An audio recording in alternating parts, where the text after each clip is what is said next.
Jody Edna wrote the piece, How the Clinton Testimony May Change the Nation. She says while the investigation of the president's alleged peccadillos is widely perceived as being far less serious than Richard Nixon's Watergate scandal, it does have the potential to transform the nature of the presidency and the relationship among the president, the courts, and Congress.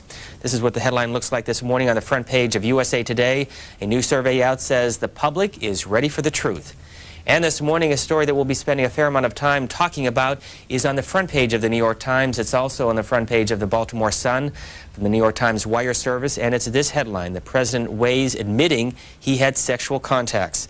The story, which was written by James Bennett and Richard Burke, Neil Lewis, and others for the New York Times, says, quote, Mr. Clinton would say he based his previous denial in a deposition in the Paula Corbin Jones lawsuit on a definition of sex approved by the judge in the case. His advisors believe this definition does not cover certain activities, including oral sex. Gary Webb, on that note, good morning to you. Thanks. That's a fine note. What do you make of this?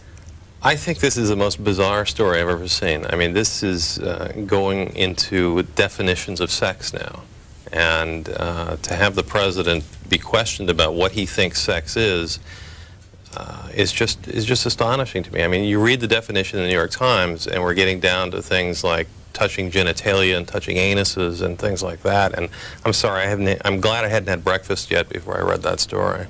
Let me continue. An acknowledgement of some kind of sexual encounter poses considerable risk, particularly if it were linked to a legal argument that rests on the narrow definition of sex.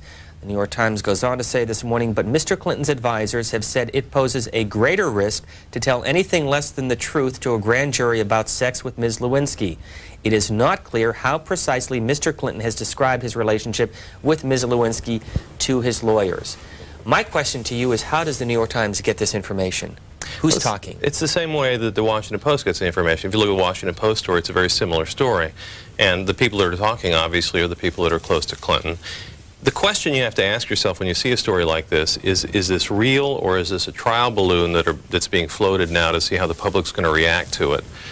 And this has the earmarks to me of a trial balloon. I think people are trying to see how the public's going to react to the president saying, well, I may have had oral sex, but I don't consider that to be sexual contact.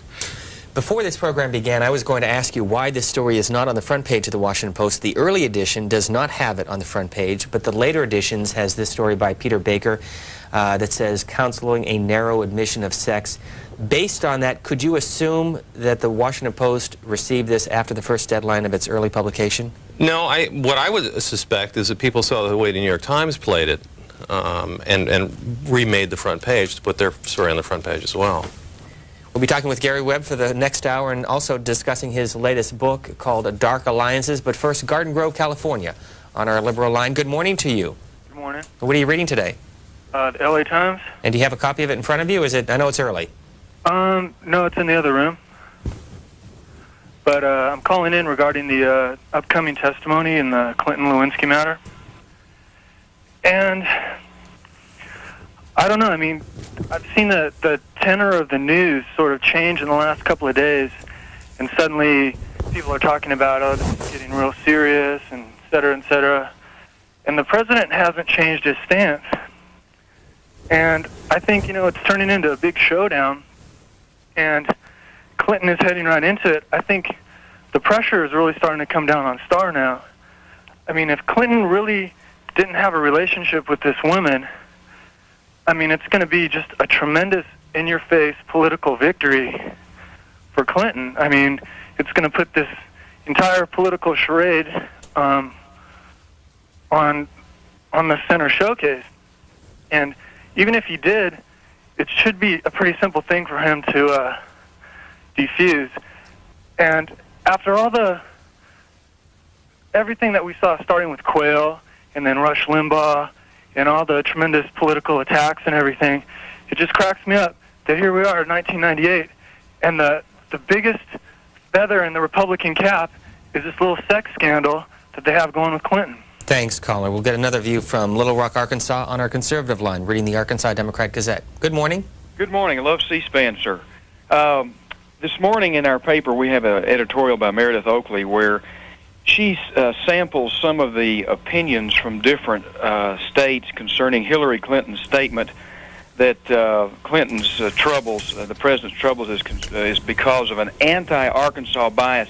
I am so steamed today that she would say that about our state. I mean, it just appears to me that, you know, that that they're unraveling up there about how to treat this problem with his not telling the truth to the American people.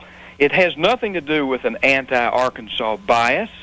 It has to do, I think, with the failure to just come out and level with the American people. And I'd like to ask your guest what he thinks about it. And let me also point out, Jill Lawrence has a piece this morning, the headline in USA Today, Hillary Clinton, public fighter, private mystery.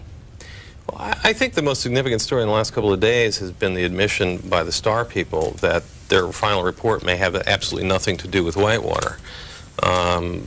To me, that was the idea behind this whole special prosecutor argument, was that we were going to get into Whitewater and find out what went down there. And now it's going to be limited to Monica Lewinsky, which tells me that there was nothing behind Whitewater if he's got nothing to bring forward to Congress, to bring forward to courts. And I think it's sort of a sad comment that we spent all this money and all this time, and all we've got is, like the caller said, a tawdry little sex scandal. I just don't think the American public's all that interested in what the president does with his private life. I'm sorry. I mean, I know it's on the front page of all the newspapers, but I don't sense from talking to people that they give a damn one way or another. USA Today says the public is ready for the truth. Here's how the story begins. Americans want President Clinton to tell the truth when he testifies Monday to a grand jury, even if it means admitting that he had a sexual relationship with Monica Lewinsky. The poll suggests trouble for Clinton if he commits perjury Monday. If that can be proven, 3/5 of those surveyed by USA Today said it would be serious enough for them to consider him removing from office. We got a call from Fort Lauderdale. Good morning. Yes, good morning, and thank you for taking my call. I just wanted to talk about the Swiss banking settlement, and I think that's great that they finally owed up to their mistakes, but I'd like to see our politicians put pressure on the Swiss banks to quit being the bankers for the international terrorist and drug dealers. Supposedly this guy that blew up the embassies in Kenya and Tanzania is some billionaire from Saudi Arabia. I wonder where that guy keeps his money, probably in the Cayman Islands or Swiss or the whole host of these other banks. And I wish there was some pressure on to clean up the banking system, and all these terrorists and drug dealers wouldn't have any place to put their money. There's a story on the front page below the fold in the Washington edition of the LA Times that profiles the Saudi dissident who you referred to, Hossami bin Laden. He is, his father had 52 children from a number of different wives. He is worth several $100 million, according to Robin Wright, who wrote the piece for the LA Times. And she profiles how he turned against the Americans essentially as a result of Operation Desert Storm in 1990. Well, you know, there was a very interesting book written a couple of years ago by a journalist named Jonathan Whitney. It was called Endless Enemies. And his theory was that the United States foreign policy simply creates enemies wherever we go. And I think this is another example. When we intervene in the affairs of other countries and we shoot at people and people get shot at with American bullets and American weapons, we create enemies. And if this is true, that this man turned against the United States government as a result of Desert Storm, we've created another enemy there we might not have had before.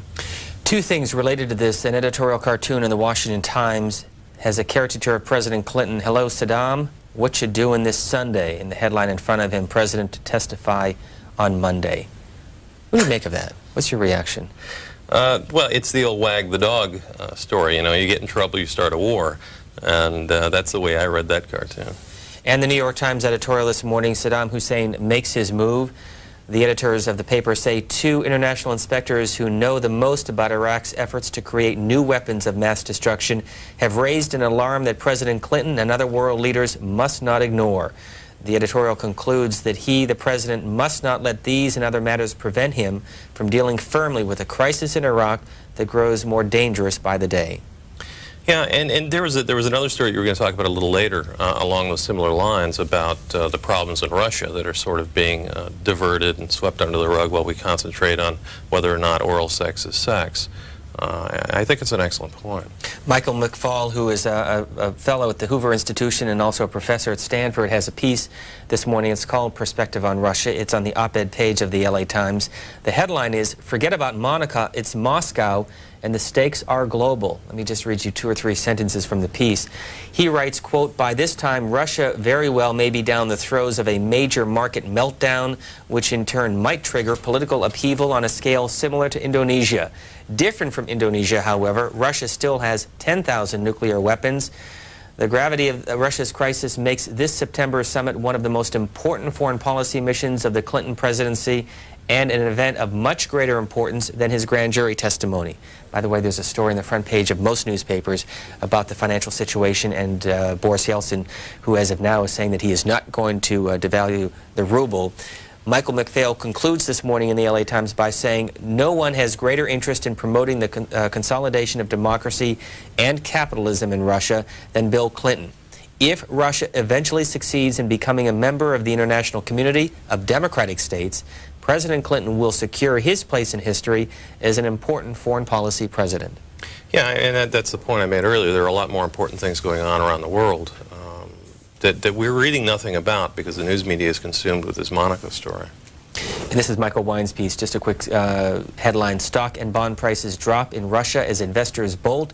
Stock and bond prices plunged today, jarring Russia's hopes that the government could avert a depletion of its finances and a meltdown of Russia's banking system. Back to your phone calls. Santa Fe, New Mexico on our moderate line. Good morning. Good morning. Yes, I'm calling regarding Monica Lewinsky, and I just find it very interesting that this dress that she supposedly turned in to for DNA, she has kept for 2.5 years. Why would anybody in their normal right mind keep a dress that for that period of time without even washing it? I mean, I just look at all these little circumstances. I find it very interesting in your book, Dark Alliance. I'm curious in your thoughts, possibly. I know it's pretty basic, but I think it brings up some fundamental questions. Gary Webb. Well, I think it's interesting now that the dress is resurfaced and now that it's in the hands of the FBI, we're seeing stories in the paper about how Clinton is weighing whether or not to admit a relationship with Lewinsky. I don't think you can conclude that they're unrelated. I think there might be something to that. And you know, I think most Americans, like that USA Today poll said, if it happened, tell us about it and let's get on with it. Roxanne Roberts of the Washington Post on the Style section this morning. Yuck. The scandal that's taken the romance out of sex. That's, yeah, read the New York Times story this morning. If you want to talk about taking the romance out of sex, read the definition of sexual relations in the New York Times this morning. We will let them read it. We're not going to talk about it. That's exactly my point. But let me read you what Roxanne Roberts said. The consensus is in, this is a bad sex scandal. Please, God, let this all be over soon. Morality aside, this sex scandal, and it is a sex scandal despite all the rhetoric about obstruction of justice and suborning perjury, is nothing but an unseemly embarrassment to the presidency, to women, and to sex itself. What kind of man allegedly calculates his tryst to conform to a legal definition of technical fidelity? And what kind of woman keeps a stained dress as a souvenir, then gives it to her mother? The public is disgusted, the media embarrassed, and sophisticated adults at a loss for polite discourse, says one woman who was active on Washington's dinner party circuit. Well, you know, the thing that's funny is that a number of years ago, we in the American press used to make fun of the English press for concentrating on these sex scandals. And, you know, because the British tabloids have been full of this kind of stuff for years. And I'm not sure that, you know, the fact that Rupert Murdoch has come in and bought a lot of companies, and we now have a lot of English journalists over here practicing in our profession, that this is an outgrowth of that. I mean, English politics has been based on sex scandals for many, many years, and we used to be above that in American journalism. Now that's what we are. Sturgis, Michigan, good morning on our conservative line. Good morning. I would like to know why last night on MSNBC there was they read a letter from a Democratic senator, I think he was from Georgia, that was asking the president to resign before he tears the country up. And I have heard nothing on any of the other stations. And may I say one thing? These people that write in and say that, call in and say they don't know why she kept the dress. She knew Bill Clinton, and she knew what he was going to try to do to her, and that was the only evidence she had. And I think this man is a habitual liar, and he should be tried for treason. Thank you. Thanks for that call from our conservative line. We'll get one more view on our liberal line from Chicago, reading the Sun-Times. Good morning. Yes, good morning. How are you, Mr. Webb? I'm all right. The headline for us on the Sun-Times is Young Suspects Go Home.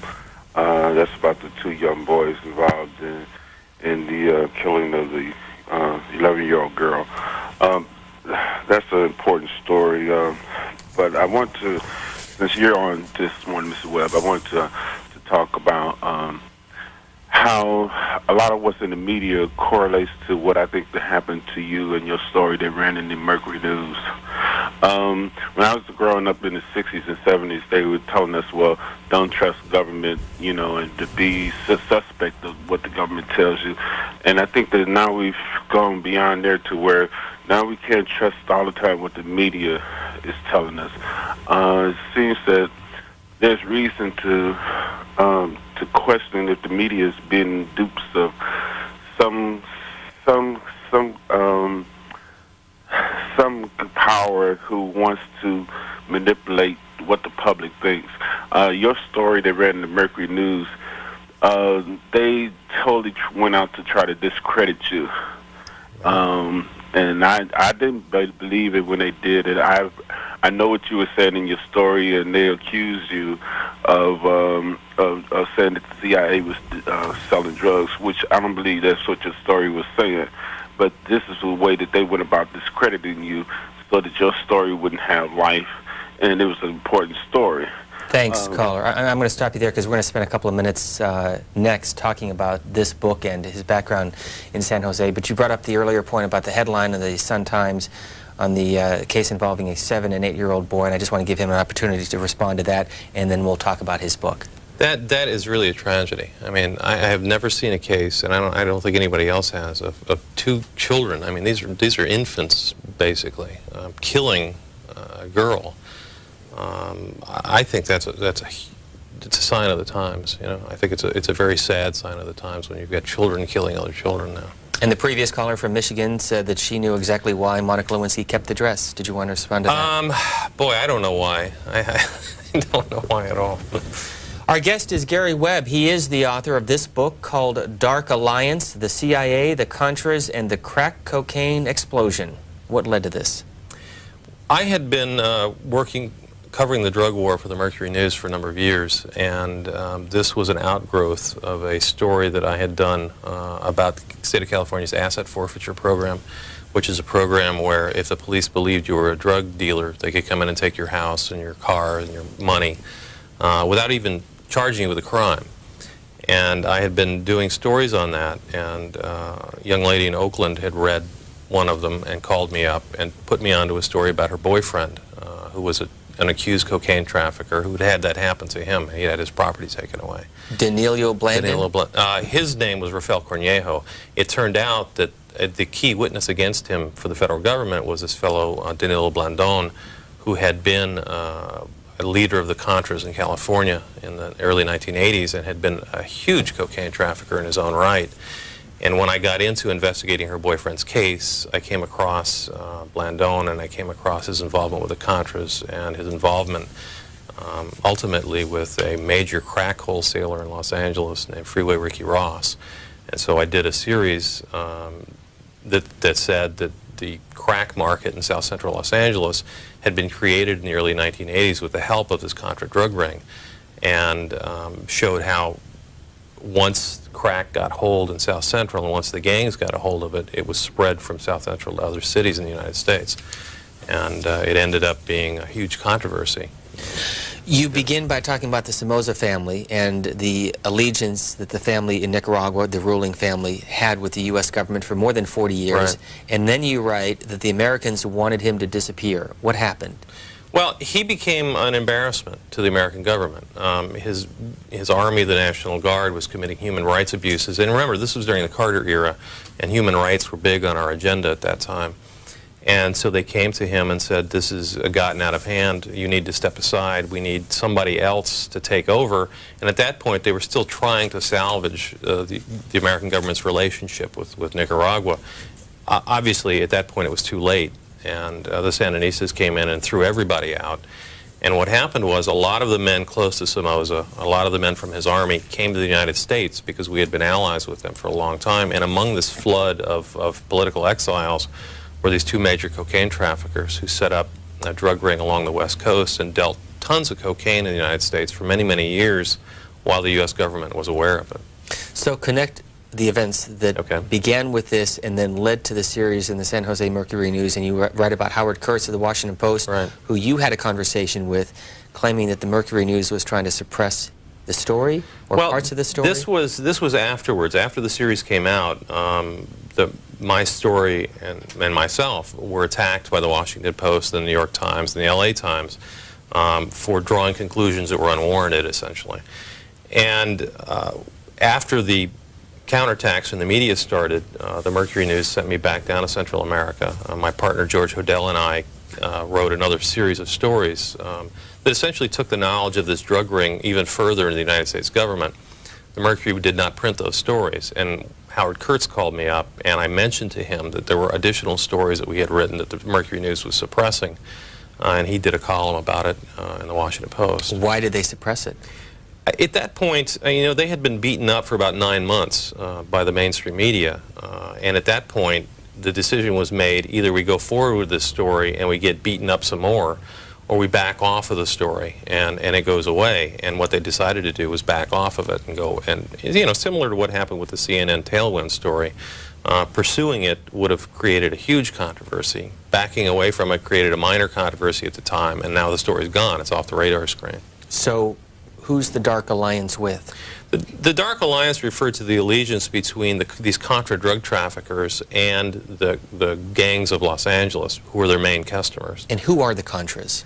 The Contras were former Somoza supporters, former Somoza military officers who had been kicked out of Nicaragua in 1979 and were trying to retake the country with the aid of the CIA.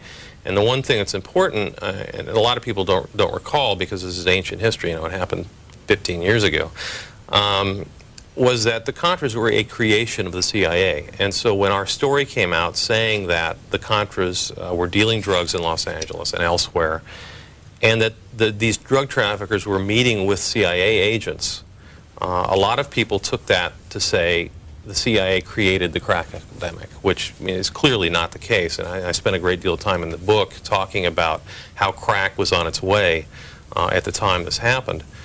But the impact of it was that when you had all this cheap cocaine going into South Central Los Angeles, right at the time people were figuring out how to take this powder cocaine and turn it into crack, you had sort of a collision of historical events in a very odd place. And what happened from that was you had a spread of crack nationwide because the gangs spread nationwide. The gangs, after the LA market got saturated, took this to other cities and set up crack markets in other cities that didn't have them. What led to your departure at the San Jose Mercury News? Well, a number of things. The fact that the Mercury News backed off the story. I mean, I had worked a year on this. I had been an investigative reporter for them for 9 years, done a lot of major investigations for them, and you know, I had a very good reputation at that newspaper. The fact that they would back off the series because they were being criticized by other newspapers, I found very disheartening. And then I was taken off the story when I believed the story had only been half told. So one of the reasons I quit was to write this book and finish telling the story, because I think this is an important part of our history that had been denied us for a long time. The book is called Dark Alliance by Gary Webb. It is published by 7 Stories Press in New York. There's an article in the latest edition of Esquire, the September edition, with the headline, The Pariah. Have you ever been called that before? I've been called a lot of things before, but never a pariah, although in this case I think it's meant ironically. Charles Bowden wrote the piece 2 years ago. Gary Webb wrote a series of articles that said some bad things about the CIA and drug traffickers. The CIA denied the charges, and every major newspaper in the country took the agency's word for it. True. True, and that was the strange part about it, is that we laid out a series based on a year of investigation that had buku government documents. Most of the series is based on government documents, DEA reports, FBI reports, the testimony of government witnesses. And the other papers came back with unnamed sources, mostly unnamed government sources, saying, well, this couldn't be, we don't believe it, these drug traffickers weren't as significant as Webb made out.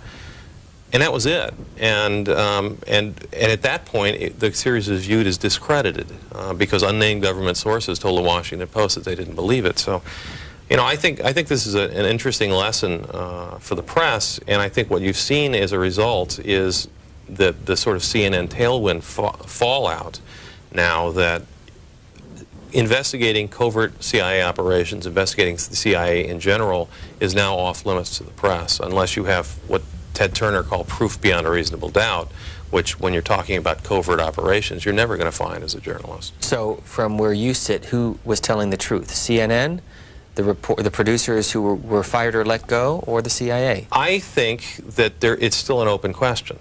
I don't think the issue is solved at all, but the debate is over with. I mean, the tragedy of that CNN tailwind story is I think they had a good story. I think there was a lot of evidence to suggest that this occurred. The problem is when you retract it, it buries it forever. Nobody's going to look at it. And the issue is like radioactive now, and nobody will touch it again, and we'll never know the truth.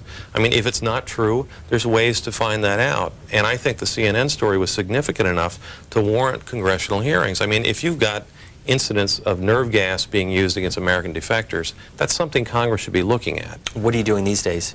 I'm working for the California legislature investigating government agencies. I work for the Task Force on Government Oversight. Could you see yourself working for a newspaper again? I liked writing the book real well. I would like to keep writing books. Back to your calls with Gary Webb of Dark Alliance, Meredith, New Hampshire. Good morning. Thanks for waiting. Oh, my gosh, I've waited a long time. We're glad to hear from you. We want to talk a little bit about this book so that our viewers have some background on our guest. Well, I realized it was interesting, too. I want to make a comment, and then I want to ask this man a question. My comment is one person has called in, and then you quote an article where they say, what kind of a woman would save this dress? But the point is, what kind of a president would get himself involved with a woman who would save this dress? What kind of president would put his whole future in the hands of this dumb adolescent nitwit from California? I think this, I'm being very serious. This president needs a psychiatrist. I don't understand a man who's been wanting to be president since he's in high school, supposedly. And then he lets this girl come in. Even more important, what kind of staff does he have that lets him do this? It reminds me a little bit, not to the same degree, but of Hitler in his bunker, and he didn't have one person who could tell him the truth, that the war was lost. Doesn't he have anybody around him that can look him in the eye and say, go get counseling, Mr. President. You're in trouble here. Thanks. Now, the question I want to Sure. ask is, you made a flat statement, more or less flat, that this report is going to be only about sex. You don't know any more about that than I do. That the Star report is going to only be about this. You haven't got a clue about that when you make that statement. No, it was in the newspapers a couple of days ago that the report was not going to deal with Whitewater. It was going to deal primarily with the Lewinsky case and obstruction of justice and that sort of thing. The president will testify Monday for about 5 to 7 hours in the White House. When do you think we'll hear the first reports of what he said? A couple of hours. That's how fast things leak anymore. Carabel, Florida is next. Good morning on our conservative line. Good morning. Good morning to you. First of all, let me tell you how much we enjoy C-SPAN. Well, we appreciate you watching. It's a breath of fresh air with some of the things that we see. And I'm kind of changing pace this morning with an article by Kathleen Parker entitled Families of Switch Babies Act Nobly. She starts out by saying, every now and then someone comes along to restore faith in humanity. A round of hosannas, please, for the families of 2 babies switched at birth. She goes on to say how the families met without attorneys and judges to complicate things, and how well they handled things and how amicable things have gone, and hopes that they are not pressured by attorneys to change this. So it's kind of a pleasant thing to be able to read people getting along together. My opinion of attorneys continually diminishes, and it seems to me that they cost us a lot of money. Caller, if you have access to a website, the Washington Post in its Metro section, and I don't have it in front of me, unfortunately, has a piece looking at the 5-hour window that they think the babies might have been inadvertently switched, and both the families in the hospital are now saying that it was an accident. There's also a half-page ad in the Washington Post by the president of the University of Virginia Medical Center admitting that there needs to be corrections in the way these babies are watched in the nursery as they arrive, and as a matter of fact, I have it right here in front of me. So it's in the Metro section of the Washington Post. The headline is, "Baby's Mother Zeroes In on the Time That the Switch Could Have Occurred." And I think that's fine. The thing that I found interesting about Kathleen Parker's story about it was not necessarily the rather bizarre details that might have taken place, but the idea that people can act independently and responsibly without always having a commissioned attorney around. Which seems to me to cause all of us a great deal of inflation in our expenses that we all have to participate in. I think we need a few less attorneys and a little bit more common sense. Thank you, caller from Carabel, Florida. Are you an attorney? No, I'm happy to say my brother is, however. We'll get a call from Decatur, Texas on our liberal line, reading the Times and Record. Good morning. Good morning. I'm calling about a article. It's called "Pentagon Says Army Should Have Charged for Services." This is by Jim Abrams, Associated Press. And it's an article. It says, "Preparing for the Republican takeover of Congress in 95, it says here, but it was 94. Newt Gingrich dispatched top aides and lawmakers to the Army for sessions of military strategy. Now the Pentagon says the Army inappropriately provided the services without charges of politicians. Several days before the Republicans swept into power, soon-to-be House Speaker Gingrich, a self-styled military brat whose stepfather was a career Army officer, sent his Chief of Staff Dan Meyer and other aides to the Army Training and Doctrine Command, TRADOC, at Fort Monroe, Virginia, for a briefing on organizational design. And over the next year, other visits followed in which Gingrich's aides and GOP lawmakers attended seminars on information, management, strategic thinking, the art of battle decision-making. Gingrich made 3 personal visits to Fort Monroe in 93, 95, 97 for briefings on subjects of lessons learned in Somalia, warfighting concepts, the Army's future. This is an Associated Press story, caller? Yes. And it's in your paper this morning? It is. Gary Webb, why would something like that appear now? Any idea? Somebody got a tip. I mean, that's the most likely explanation. Somebody got a tip about it. I'm still not sure I understand the point of it. It's that the Army should have charged Gingrich for these lessons? Is that the... Caller, you have the story in front of you. Is that the headline? Pentagon says Army should have charged for service. Now, this is where they... Is this based on an audit? Huh? Is this based on an audit? A Pentagon audit? It is a whole article. It's Jim Abrams. It says, has been tasked by Gingrich. It says, Peter Hofstra, who attended 2 sessions, has evidently been on a strategy doctrine function in the House, and as I understood it, to expand it to the Senate as well. Hofstra's office said the congressman went at the Speaker's request to try to learn how organizations like the Army deals with problem solving. Ron Foreman, spokesman for Jim Comey. Now, Jim Comey claims not to be really, he said in Colby's case, the invitation was to attend came from the Army and not from Gingrich. So it's also looking at the organizational structure of the Army. When the Republicans... it is to do something for the House before he... It's to run the House like a military operation. Before he was ever Speaker. Okay. Thanks, caller. We'll get some reaction from our guest. Appreciate you passing that along, and we like that when you share with us stories that we have not seen here in Washington. So thank you. Yeah, it's hard to tell from the description what that story is about, but it sounded like they were receiving training from the military on how to organize, I don't know, the Republican caucus or the House or something. I think it's an interesting story in the militarization of Congress. By the way, the Speaker of the House is in Ireland. The dateline is Inch Island, Ireland. This is an AP story that said House Speaker Newt Gingrich dug into his rebellious Irish roots yesterday, an experience that he called far more emotional than I would have imagined. Mr. Gingrich and a congressional delegation are on an 8-day tour of Ireland and Northern Ireland and have held meetings with many of the parties in the new power-sharing assembly in the British-ruled province. By the way, the president will be in Ireland and Northern Ireland September 3rd, 4th, and 5th on his way back from Russia. He leaves for Russia on Monday, August 31st. Base in Wyoming is next from our moderate line. Good morning. Good morning. I would like to make a comment and congratulate Gary on his book. Thanks. I was born in the late 40s. My own dad was a career Army person. My stepdad was Navy.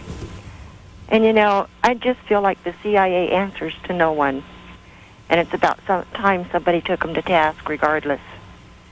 And they have had strange bedfellows for years. Yeah, and that's sort of the tragedy of all this is that, and one of the points that the Esquire piece makes is how there is a long record of CIA involvement with suspected drug traffickers and drug trafficking organizations. And this is a history that's mostly unknown to the American public.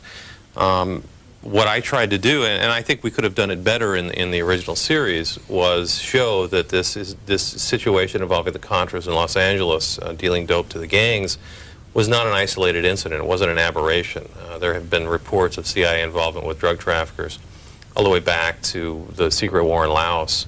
There's a whole book written by Professor Alfred McCoy called The Politics of Heroin in Southeast Asia, which the CIA actually went to court and tried to prevent from being printed back in the 70s, about the CIA's involvement with Laotian drug traffickers. And here was, you know, this story, I think, showed what happens when you get in bed with those kind of people. The results are sometimes unintended, and I think in this case, this was a case, you know, this stuff happens so often, the CIA has a word for it, it's called blowback. It's what happens when you do something overseas that comes back and blows up in the face of the American public. And in the case of the Contra War, you had a situation where we got in bed with drug traffickers. There was a story, which I frankly never thought I would see on the front page of the New York Times, and I think it was July 17th, in which the Times reported that the CIA now admits that they had relationships with about 24 drug traffickers during the Contra War, and continued the relationships even after being told that there was evidence these men were trafficking drugs. By the way, if you can't get through on our phone lines and want to fax us a question during the course of the morning, our number 202-393-3347. That's 393-3347, and we'll take your faxes throughout the morning. You can also email us. Our address on the internet is www.cspan.org, and our email address is journal@cspan.org. An email for you from a viewer in San Diego who says, in the course of your research, what, if anything, did you learn about the following? Number 1, Oliver North's contemptuous knowledge of Contras smuggling drugs into the U.S. Number 2, drugs being flown from the CIA, from Central America to U.S. military bases under CIA protection. Do you think anyone will ever be held accountable for these crimes? Thanks for your courageous work. Well, the first question on what Oliver North knew about it, one of the sources I used in preparing the book were his diaries that were produced during the Iran-Contra investigation. And it's very clear. The Washington Post did a story on this when he ran for Senate a couple of years ago, on all the drug-related entries that were in North's diaries. He was clearly getting information from his people in Central America that the Contras and a number of the organizations we were supporting down there were engaged in drug trafficking. The Post story raised a very good question as to what did North do with this information. North says he turned it over to the DEA. The DEA said we never got anything. One of the chapters in my book, I talk about an incident involving an investigation by a U.S. Customs informant in Costa Rica. He was looking into allegations that the DEA office in Costa Rica was protecting Contra drug labs along the border. The chapter is essentially about how North was able to get the evidence that this informant dug up down in Costa Rica, and how this evidence was destroyed by one of North's aides, which it made the Iran-Contra report, but a very tiny little segment in the back, and I expanded on this in the book for a whole chapter.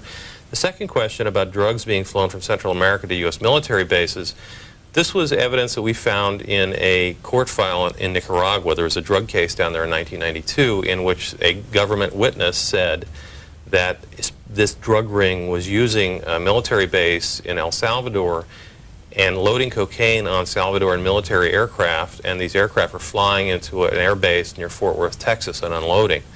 I could not corroborate that because all the flight records from that period had been destroyed by the Air Force. But there was testimony to that effect in a court case in Nicaragua. And more details outlined in Gary Webb's new book called Dark Alliance. As we continue with your phone calls, he'll be with us for another 15 to 20 minutes. Flatwood, West Virginia, on our conservative line. Good morning. Good morning. My husband was in the Navy, and he had to do a tour on land, unfortunately, in Vietnam. He was in ordnance. Head ordnance man. He said this never happened with CNN's item that came out. He says, if anything, people should have gone directly to the ordnance man and asked them the question in Vietnam and on the ships out at sea. He says there was nothing with any kind of chemicals that went out there except for gas. That was it, kind of, stinking stuff. Mm-hmm. But nothing in nerve agent, nothing in any kind of chemicals that would kill anybody. And I have a question to ask you. I'd like to know what's in the Post, because I get most of my information from your station, thank God. The Post from back east about the president and whatever. And another station was talking about it, and they were saying how, I guess it was a little lethal, but I would like to get that information. Well, the Washington Post and the New York Times both have a story that we spent a little bit of time talking about earlier. Essentially, what is the definition of sex? Is that a fair I think assessment? that's a very fair statement of This is the headline: President weighs admitting he had sexual contacts. The narrow definition would explain an earlier denial, and we'll go inside in just a moment to give you some more insight into what they said. Did you want to respond to the caller? Yeah, I think the thing that surprised me about that story that I had not heard before is that when Clinton was responding to these questions about did you have sexual contact, he was doing so after being given a definition of what sexual contact was. And this was a definition that had been worked out by Paula Jones's lawyers. And, like you said, we don't want to get into it on family television, but when you realize this is an important story because everybody thinks that Clinton was just asked a question and responded to it off the cuff, when actually he was responding to a question that was very tightly drawn by the attorneys in the Paula Jones case. So you can read that, again, like anything that's written by a lawyer, you can read it a couple of ways, but I think it's an important thing to know. And in fact, the front page of the Washington Times, just below the fold, takes a look at that deposition, which took place on January 17th, and over the course of the next couple of days, you will likely hear a lot of discussion on what exactly the president said in the Paula Corbin Jones case, a case which we should also point out has since been thrown out. Paula Jones, by the way, is also in the news on another issue, which we'll talk about in a moment. But let me show our viewers.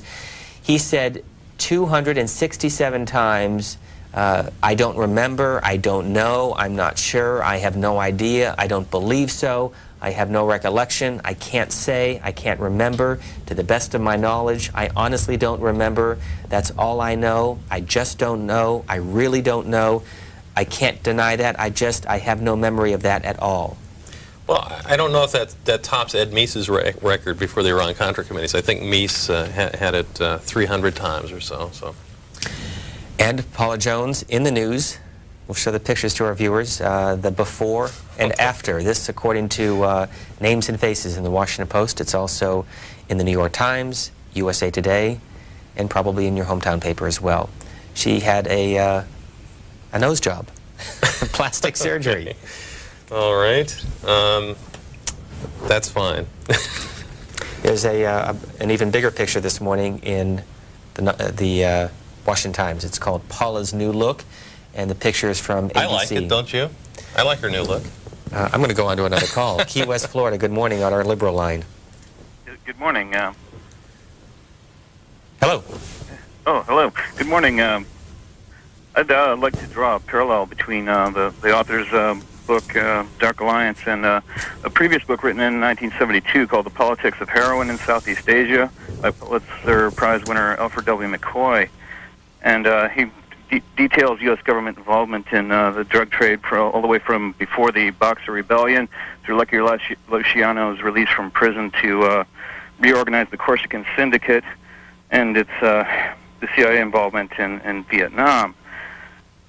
The other point I had is regarding this Lewinsky thing. I think that it mainly draws media attention away from issues that really matter, such as pollution, overpopulation, the greenhouse effect on down, and sort of a smokescreen, really. Well, you've got to understand the media to understand why this is such a great story. It's titillating. It sells newspapers, and it's a very easy story to do. You don't have to do a lot of work. These are handout stories. You go to the president's people, they give you their spin. You go to Ken Starr's people, they give you their spin. You go back and write it up. And at the end of the day, you've really, you've illuminated no one, but you've titillated a lot of people. And so that's why sex scandals are such great stories for reporters, because they're easy to do. Stories like the greenhouse effect, stories about, I think one of the biggest stories going today is the South Africa Truth Commission. They just had the hearings regarding this incredible program they had there called Project Coast, which I've read very little about in the American press. It's mostly been on the foreign wire services. That is a remarkable story of modern-day evil at its worst, but you haven't read anything about it because, we've got 3,000 reporters assigned to the Monica Lewinsky story. There's also the case in Burma with the 6 or 8 American students who were charged with passing out leaflets in a pro-democracy activity. Some of the students, 4 from American University here in Washington. The trial is taking place today. Are you following that? Yeah, that's another story you've heard very little about. And I think, it's just a matter of news priorities. And unfortunately, foreign events don't interest us that much anymore. I mean, you used to see, I started in the business in '78, and I've seen a really significant decline in foreign news and this sort of fixation with the sex lives of politicians. Martha Moore has a piece this morning in USA Today looking at the media's role in all of this. She begins this way: like a good son, Dennis Ryerson, who is the editor of the Des Moines Register, called his mother last week. She gave him an earful. She said, "Your father is so sick of Monica and Bill, he says he's not going to read one more word about it." Ryerson says, "I had to tell her, Mom, we just decided to put the story on top of page 1 tomorrow." The story continues by saying, with the Lewinsky investigation and all of its legal twists, it's still being followed intensely by millions of Americans, creating television figures such as CNBC's Chris Matthews and Geraldo Rivera, CNN's Bob Franken, and MSNBC's Keith Olbermann. I know Dennis Ryerson. He used to work at the Cleveland Plain Dealer with me, and he's a very thoughtful journalist. I'm sure that if he had his druthers, he would not be putting this on the top of page 1. Denver, good morning on our moderate line. Good morning. I was calling about the comparison between the CNN Tailwind story and Gary Webb story, which I've been following. I saw the interview he did with Gil Noble in New York a couple of weeks back. In fact, I'm looking at it right now, the transcript of it. The thing that concerned me, that disturbed me the most about the Floyd Abrams report in the Tailwind scandal was the degree to which it seemed like a lot of the errors to me that were committed by CNN were committed by editorial people, and yet the Floyd Abrams report virtually ignores that side of the story. And my question for Mr. Webb was, before the Mercury News backed off of your story, did you find that your editors helped you make the story be a better story, or did you find that they were partly responsible for some of the misinterpretations that later came out about it? That's a good question. One of my favorite lines was when I would submit a story to my editors, and I was in the bureau about 150 miles from the main office, so you would send it up over your computer modem. I would hit the transmit button and say it's all downhill from here. I think, you know, I'm biased, obviously. I'm a reporter, and there's a constant conflict between reporters and editors. But in the case of the Tailwind story, I thought it was significant that the producers of that show asked for an hour. And to me, if you're going to accuse the United States government of gassing our own citizens, an hour doesn't seem like too much to ask to air this story. They got 18 minutes. And the criticisms in the Abrams report were consistently over things that were left out. Now, in my case, it was very similar. I mean, I had turned in a series that was 4 parts originally. It was cut to 3, and a lot of the things that we were criticized for not reporting were things that actually had been reported initially and were cut out to save space. And I think, you know, that's a problem. If you're going to do serious investigative journalism and you're going to do stories implicating the government in essentially crimes of state, you shouldn't be worried about, well, should we have 18 minutes or should we have an hour? You should give these reporters the time they need to do the story right. And I think a lot of these problems we're seeing would not appear. Michael Kramer, who is the executive editor of this publication, Brill's Content, will be our guest Sunday. And on page 115 is the Q&A looking at the CNN nerve gas retraction. And we'll be talking to him for about an hour to an hour and 15 minutes. That's Sunday on C-SPAN's Washington Journal, which gets underway at 8 o'clock East Coast time. Ridgewood, New Jersey is next on our conservative line. Good morning. Hi, good morning. Mr. Webb, I was wondering if you have ever gotten a chance to look into the rumors and reports that Mena, Arkansas was a major drug transshipment center during the 80s. I think that's been reported by Micah Morrison of the Wall Street Journal editorial page, and I think Emmett Terrell's also touched on this issue. We also have an email from a viewer who asked the same question from Encino, California. What have you uncovered about Mena, Arkansas, and the Bush-Clinton involvement? Yeah, the Mena story takes up about a chapter in my book, and the reason I included it was because what was going on in Mena, Arkansas during the 1980s was very similar to what was going on in Los Angeles with this Contra drug ring. For those people who don't know, there was a major drug trafficker named Barry Seal who was based his air fleet at Mena, which is a tiny little airport up in the mountains of Arkansas. And drugs were coming into the country. Seal was one of the biggest traffickers in the southeast of the United States during those years. And there were lots of rumors that he was flying guns south. And Micah Morrison from the Wall Street Journal really has been the only reporter to treat this as a serious issue and to actually do some investigation. There had been a story that was done a couple of years ago by Roger Morris and Sally Denton, initially for the Washington Post, called The Crimes of Mena, which took a look at Seal's personal records and drew a very chilling story about how law enforcement investigations into this drug ring and this money laundering operation were quashed. The Washington Post refused to run the story eventually, and it appeared in Penthouse magazine.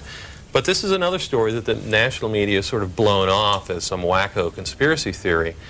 2 weeks before my series appeared, the CIA Inspector General issued a report, which is still classified if I'm not mistaken, but the results were leaked to the press, and it said the CIA admitted that it had a presence at this air base in Mena. It admitted that it had done repairs of aircraft at this air base in Mena. And this is a story that sort of came and went. I mean, Jim Leach's banking committee was supposed to have done an investigation. It may have actually done one, and I don't think those reports have ever been released, or his findings have ever been released. If you've just joined us, we're talking with Gary Webb, who is the author of Dark Alliance. His father was a Marine officer, so you grew up throughout most of the country, right. I understand. Began his journalistic career in Kentucky at the Kentucky Post and also the Cleveland Plain Dealer. Spent 9 years in San Jose working for the Mercury News and has a new book out called Dark Alliance, and is also working on another publication. By the way, I want to follow up on an earlier call who had commented about an editorial that was written by a member of Congress, and I believe it was a former member of Congress, a Democrat, Ben Jones from Georgia, who served from 1989 to 1993, the former Hollywood actor, and he wrote in yesterday's roll call, "Mr. President, do the right thing and step down. So a follow-up to the previous caller who phoned in. This was used last night on either MSNBC or on CNBC's Geraldo program. New York City is next on our liberal line. Good morning. Yes, good morning. Yes, I've been calling about several things. What I'm interested in finding out, if you can, first of all, the Taliban was also part of the CIA cooperation, I believe. And I think the MENA thing, these are peripheral things that I'm just going to mention. The only interest people have in that is so that they can assign the blame to Clinton. They're not so much interested in the use of the airport for drug trafficking as they are to see if they can find another thing to tie onto his tail. My own purpose in calling is to really ask why there has been such a blackout of any information about Mr. Scaife. There have been no investigative reports. The newspapers are not interested in discussing it. There's been, it seems to me, my own conspiracy theory is that there really is a right-wing conspiracy to try to make sure that the Democratic Party is really defanged, destroyed, and the result of that will be that they can get what they're really after, which is the New Deal. It just seems to me that the same old enemies have gotten together with a lot of money. A lot of reporters are certainly in the loop. Many of them admit that they have been on the receiving end of help. The newspapers are now owned by right-wing owners, and the purpose is to get at public education, to get at the medical services to the poor, to get at erasing the environmental laws. Best way to do it is to make people so sick and tired of voting that no one... We had lost that call. I'm sorry to the caller, and I apologize. That was my mistake. I inadvertently did hit the button. But you asked about Richard Mellon Scaife, and so I'll follow up and ask you to respond to the caller's comment. And again, I apologize. I think that's a good question, and I believe that's who Hillary Clinton was referring to when she talked about this vast right-wing conspiracy to tar the president. Scaife is a very interesting figure in American journalism, and you know, when I was looking for stories about him, I saw a piece, I think it was the Columbia Journalism Review many years ago, that was a very definitive look at who Richard Mellon Scaife was. And I think it's good to look at the people who own the media. And I think I think Scaife has sort of gone unexamined. But it was, you know, there was that David Hale story for a while down in Arkansas where they talked about the American Spectator and possibly money being paid for people to become witnesses in the Paula Jones case. And Scaife got a brief mention in the media as a result of those things, and then the story just went away. And a lot of people laughed about Hillary Clinton saying a vast right-wing conspiracy, but I think there's something there worth looking at, and that's who owns the media and how much of it sort of reflects their ideological bent. So you agree with the caller's argument? I agree that it's an issue worth exploring, definitely, and the press has done a really rotten job of. An email from John Andraco. I am appalled that you would have Gary Webb on your program. There he sits mouthing anti-government garbage about how Tailwind was stopped and how the question is still open as to what happened. He has no business on a credible program with his bias against the government. He must be a product of his times and a typical California nut. There have been too many investigations into the drug charges to have his idea promoted as truth. The moderator sat there, referring to me, and questioned him as though he believed this nonsense about Tailwind. Unbelievable for C-SPAN. Well, I think as a reporter, you've got to have some sort of an anti-government look at it to cover them fairly. If you're pro-government, who needs you? My view is that when you're a reporter, you're supposed to be reporting things the government doesn't want you to report, not the things the government wants you to report. They have millions of people on the payroll who are happy to tell you all the great things that our government is doing for us, and that's fine, but it's not the press's job to be cheerleaders for the government. Gary Webb with us for another 10 minutes or so, and then later we'll take you to Detroit, where the C-SPAN school bus is parked, and talk to a couple of reporters from the two newspapers in that town. Long Island, New York, good morning on our moderate line. Good morning. Am I on? You sure are. You know, I just heard this gentleman say that a reporter could be you're either anti or pro-government. I don't think you should be either. I think that what you should do is examine that statement, sir. Well, in fairness to him, I don't think that's what he said. Being labeled anti-government, you know, when you're an investigative reporter, you're out to uncover wrongdoing, essentially. And if you go into the job believing that everything the government tells you is true, you're not going to be very good at what you do. And unfortunately, a lot of reporters these days are not reporters as much as they are stenographers. And they go to the government, they write down what the government tells them, and then they go back and put it into the paper without really examining it. So to be accused of being anti-government, I don't think is all that much of an epithet, frankly. Am I on still? You sure are. Oh. I told you I'd give you equal time. I've been around a long time. I'm 73 years old, and I've done my stint in German prison camps and things like that. I've seen what the press and what certain people tried to say never happened, the Holocaust. I walked right past it myself, Mr. Eisenhower did. I can see what the press can do. I can see how the press can take a statement and blow it up. I can see how they're turning around now and trying to define sex. The man had sex. Everything that they say about what he did is true. It's just a bunch of lawyers trying to play games with the English language. I don't understand at all what's going on here. How an intelligent person like you or people of your age group can stay with a man like this who's double-crossed labor. He got our vote. We voted for him. He turns around, he signs NAFTA, which is going to put us down the tubes. We're losing jobs like crazy in this country. And in 25 years, my grandchildren, if they can't go to college and become some kind of a scientist or something, they won't be able to get a job. We don't have anything left in this country. Thanks, Cole. Everything this man has done has been to put this country down. Thanks for the caller from Long Island, New York. Well, you know, one of the comments he made was how the press is trying to split hairs on what sex is. The press isn't doing anything but reporting the spin of the Clinton office in this case. It's not the press that's doing it. I mean, the press is covering the story, obviously, but it isn't coming up with these, I agree, with these harebrained explanations of what sex is and what it isn't. So Let me go back to the New York Times story again. This is the front page, which outlines in great detail what is sex according to what the lawyers have defined. But there's also a quote from Ann Lewis, who is the White House Communications Director. On January 25th, she appeared on the Fox News program. Quote, sex is sex, maybe only in Washington is this considered something we ought to spend a lot of time on. But no, a sexual relationship means what it says, and that includes sex. The story goes on to say, in Mr. Clinton's practice sessions, his advisors and his lawyers are questioning him and designing answers that allow him to acknowledge a relationship with Ms. Lewinsky without going into any graphic detail. That's a big difference between saying I never had sexual relations with a woman and now saying, well, we had a limited sexual relationship. What did Nixon call that, the limited hangout route during Watergate? Murfreesboro, Tennessee, good morning. Good morning. How are you? Fine, thank you. How are you? I'm fine, thank you. Mr. Webb, I'm curious if you're familiar with a book called Spite House, S-P-I-T-E, by Monica Jensen Stevenson. A friend of mine, she wrote the book about a friend of mine and Bobby Garwood, one of the only, I think, servicemen who was actually convicted of defecting during the Vietnam War.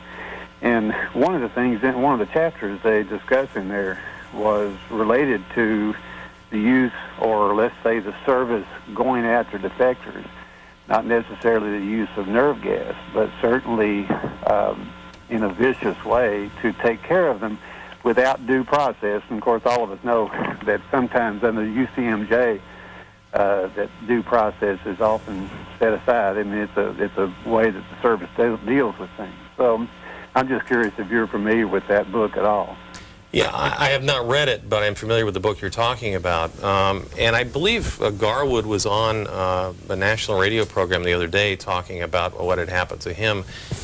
And I did not hear the show, but it was described to me that the other guest on the show was a military officer who had been sent to kill him. So, you know, what you're saying is not outside of the realm of possibility. I mean, defectors were treated very badly. And you know, if he was an actual defector, I'm sure a lot of people wouldn't be too sorry about that. Another email, Mr. Webb earlier pointed out that the media loves covering an easy, sexy story ad nauseum. Sad but true, our media now mirrors the ugly Fleet Street type of yellow journalism from jolly old England. I find it disturbing that a special prosecutor has been questioning American citizens concerning the sex life of our president. Welcome to the age of the sex police. It has only just begun. Many others on Capitol Hill have skeletons in their closets. Such fodder for the American mind. We get a call from Flagler Beach, Florida. Good morning on our liberal line. Good morning. Mr. Webb, you were saying that you like to write some books. I have a suggestion you might want to consider. I was paying attention for a while about how many military aircraft were going down. If you were to check the last 3 years alone, you'll be astounded and flabbergasted at the amount of airplanes throughout the world, United States military airplanes, helicopters, that have crashed. There are, I got up to 65 just with my narrow way of finding out. I think you're going to find billions and billions of dollars and hundreds of pilots, and it's not being, nobody's checking on this. You can also check in that book, if you were interested in writing a book, about how the industry, private industry, is stealing away our talented pilots. I have a friend who has 2 sons who were jet pilots, and they were on aircraft carrier Navy pilots, and they went to Iraq, and they became, what do you call them, experimental training. And they're astronauts right now. They're twin brothers, and they're both astronauts. But they were offered a fortune by private industry, and it cost $1 million each to train these guys. But the thing I think should be looked into is why and how many of these aircraft, military aircraft, are crashing. Just a suggestion. You might want to consider that. Bye-bye. I think actually a reporter a couple of years ago won a Pulitzer Prize for a story, and I think it was military helicopters, if I'm not mistaken, how often they were crashing. So, I mean, you've got a point. Florida City, Florida, on our moderate line. Good morning. Good morning. Yeah, I was a smuggler out of Miami from 1967 to 1983. What did you smuggle? I smuggled pot out of Colombia and Jamaica. And why did you do it? Well, because it made a lot of money. How much did you make? For the money, of course, and the action and the fun. But anyway, hold on. How did you do it? Obviously, you flew, but well, first we used to use sailboats in the early '60s, and then we switched over to for freighters and stuff till about the early '70s. Oh, so you didn't fly? Huh? You didn't fly. You used a boat. Then we switched over to airplanes, and we used airplanes. I used airplanes up until about '83 when I was captured. How much money did you make? Huh? How much money did you make? Oh, I don't know. We made a few millions of it. And what are you doing now? Ben Kramer was the last people I was involved in. That was one of the biggest seizures in the history of this country. But anyway, let's talk about the CIA. Well, one last question, and then I'll let you. What are you doing today? Oh, I'm retired. Retired from drug smuggling. I did 10 years of probation and time, and it was all right. But anyhow, it was very interesting. Because I have connections with Nicaragua, because my father was part of the landing crew that captured and executed the Santino brothers, that they named the Sandinistas after. But anyhow, what I want to talk about is the CIA connection with drugs. See, my competitor were the Cubans, and the Cuban connections with the CIA are legendary. Right. And I was wondering if he had any story about. Well, right now they're about ready to turn over Homestead Air Force Base to this group of people I used to be my competitors with, Latin Builders Association, the Cuban organization. But anyhow, I was kind of curious about. In 1988, I lost a D-18 and went on a one-way trip to Costa Rica to haul, canvas and beans and stuff for them, and I never got the plane back. It just kind of went down there, and I believe they probably loaded it with dope and took it to California. The next time I saw it was Miami Vice. It was out there flying on the TV program. But anyhow, I was kind of curious if you ever found out and knew anything about any connection between the Cubans and the CIA with drugs, because I thought that was a pretty big story. And the head godfather, Jorge Mascanosa, just died. We'll get a response. Thank you, caller from Florida City. There was a lot of questions. I'll try to remember them all. Yeah, there was a very heavy Cuban presence in the Contra organizations down in Costa Rica that were involved in drug smuggling.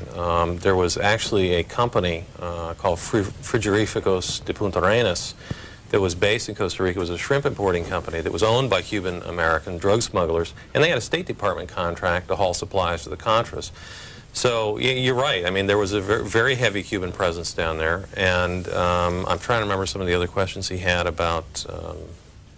The caller's not with us now, but I was intrigued by his own background and wondering how many of those type of drug smugglers there are or were in the time that you did your research? There were dozens of them. There were dozens of them. And you know, one of the things he mentioned about losing an aircraft, I interviewed a former CIA pilot in Florida named Ronald Lippert, who leased one of his aircraft to this Contra organization, and it wound up in Mexico being seized by the Mexican police with like 2,500 pounds of pot on it. So, I mean, it's a situation that happened time and time again during the Contra War. Briefly, can you explain how it worked for a pilot like this, or the operator of a boat, to get the drugs from South or Central America and bring it back? What they were doing in this one particular drug ring that's in the book was they were flying it up through from Colombia to Costa Rica or to El Salvador.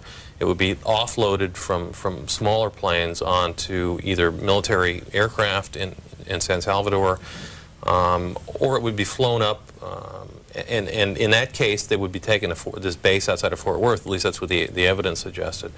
In other cases, they would load him on, like he said, Colombian freighters, and in the case of this drug ring, it was the Grand Colombiana line, and they would ply the waters off the coast of California and Oregon and Seattle, and go into these ports and literally dump cocaine overboard, and frogmen would swim it ashore, and that gave one of the famous cases in California that I write about in the book is called the Frogman case, and it was the biggest drug seizure in California history. Dark Alliance, the CIA, the Contras, and the crack cocaine explosion. By the way, there's also a foreword by a California Congresswoman, Maxine Waters. Why did she write the start of the book? Well, because this impacted most heavily in her district in south central Los Angeles, and she has been the leading congressional advocate for an official investigation. I mean, essentially right now we've had investigations done by the suspects, the CIA, the Justice Department, and she's pushing for a quote-unquote real investigation by an outside agency or an outside body. A few more minutes with our guest. Louisville is next on our conservative line. Good morning. Yes, good morning, gentlemen. I have 2 points I'd like to make with regards to the Clinton problems that are in the media right now. I've seen presidents since Harry Truman's day, all right? That makes me a little older than you two fellas. But I can tell you this, that this gentleman we have as president now is the most grossly immature man we've ever had in the office, and I think that is unquestionably so. Second, we hear a lot of people calling in and complaining about the partisanship of Mr. Starr. I'd like to remind everybody that there's a gentleman working with Mr. Starr by the name of Samuel Dash. And if I remember my history correctly, Samuel Dash was a Democratic counsel to Sam Ervin on the Watergate Committee, and he was instrumental in bringing Richard Nixon down. Now, if this is such a partisan investigation, why are well, not most of them, but why are some of the prosecutors Democrat, and why is Mr. Dash, in fact, working with Mr. Starr? Thanks, caller. Gary Webb? I don't know the answer to that, other than that, you know, prosecutors are prosecutors. I don't think most of them, by and large, are particularly partisan, although there's a lot of evidence of partisanship by Ken Starr. There are 2 Nixon references that I want to bring to our viewers' attention. First, Jack Germond and Jules Woodcover in the Baltimore Sun. Syndicated columnists have a piece, The Nixon Tapes, Cutting Up History at a Price. Under court order, and you may have read about this recently, the National Archives had begun cutting out 820 of the 3,700 hours of tapes to excise what have been characterized as private conversations of Richard Nixon with various individuals during the period after the 1972 Watergate break-in and cover-up. John Carlin, who's the archivist at of the U.S., says he entertains the hope that the Nixon estate at some point may agree to make public some of the conversations on political matters now classified as personal or private. But waiting for that to happen is about as likely as waiting for Nixon to admit guilt at the time or later in the Watergate cover-up. Yeah, this is another instance where our history is being controlled by other people. I think whatever on those tapes belongs to the American public. I mean, Nixon's privacy rights died when he did. Paul Jagot in the Wall Street Journal has a column called Potomac Watch, and he says Woodward and Bernstein lose their fastball. The big reason I got into journalism was Carl Bernstein and Bob Woodward. As a college reporter, I cheered their zealous pursuit of Watergate and all the president's men. But it seems the years have given the pair second thoughts about holding politicians accountable under the law. Or so I conclude from their views about presidential scandal expressed Sunday on NBC's Meet the Press. Mr. Bernstein, the legendary rebel, now sides with the White House establishment. Mr. Woodward was more balanced, but he still embraced Mr. Bernstein's new proportionality standard, at least for President Clinton. Paul Jagot goes on to say that Mr. Bernstein now says that the Clinton scandal is merely about a private consensual sexual matter that bears no resemblance to Watergate. You know, I was at a convention of investigative reporters a couple years back, and Seymour Hersh was one of the keynote speakers, you know, the semi-legendary investigative reporter formerly of the New York Times. And this was not too long after Clinton had been elected, and Hersh got up and said, Clinton's big problem is he cannot tell the truth. And this was long before Whitewater, and it was long before Lewinsky. And I thought back to that today when we talk about how Clinton's waffling on this and waffling on that. Some reporters have known this for years. Denver is next on our liberal line. Good morning. Hello. Hello, you're on the air. Yeah, it's John from Denver. And I just wanted to say that I really believe that since the Kennedy assassination, the whole governmental climate, i.e. United States, with the press and everything, has been manipulated and has changed to the point where the situation we see today, which actually has no merit or bearing on the lives of a common person such as myself as a single parent or my friends, is way out of control. And I applaud Mr. Webb, not being a California nut or whatever the heck he was, but I think it's important for people such as himself to bring out the points of how things are actually working underneath the seamy underbelly of our society. And that's all I'm going to say. And I love Washington Journal, and keep up the good work. And Mr. Webb, I can't wait to buy your book. Well, thanks. Annapolis is next. Good morning. Hi, how you doing there? Fine, thanks.